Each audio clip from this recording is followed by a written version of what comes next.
Et à partir de là, on déploie une stratégie en 3 axes, très simple, sur cet angle des fintech en tout cas. La première, c'est banque en ligne. Donc depuis 15 ans, on est présent sur le brokerage online et sur la banque en ligne depuis 2009. C'est le déploiement de Fortunio, sur lequel je ne reviens pas aujourd'hui. L'acquisition de Kitrade en Belgique aujourd'hui, qui fait de Fortunio un des 2 acteurs majeurs en banque en ligne aujourd'hui en France. C'est en Europe. C'est une vieille fintech, la banque en ligne, mais c'est quand même une fintech. Et c'est un acteur qui se déploie facilement parce que nous, on n'a pas de conflit stratégique. On n'est pas présent partout en France, donc on ne tombe pas sur nos clients de la banque de détail quand on se déploie, point numéro 1. Et deuxième point, comme vous le savez, l'Internet ne connaît pas de frontières, donc c'est assez facile de développer. Donc ça, c'est le premier axe fintech qu'on déploie.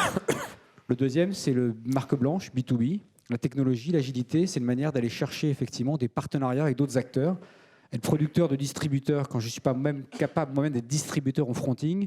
Et l'idée, c'est d'être le petit Intel Inside qu'on trouve dans les ordinateurs, dans celui qu'on ne voit pas, mais qui fait tourner, par exemple, la banque en marque blanche d'Alliance, par exemple, les cartes sur le lieu de vente de Carrefour, par exemple, le livret Zesto de Peugeot, livret Distingo de Renault, les paiements d'Amazon en France, de Sarenza, de Blablacar, etc., etc.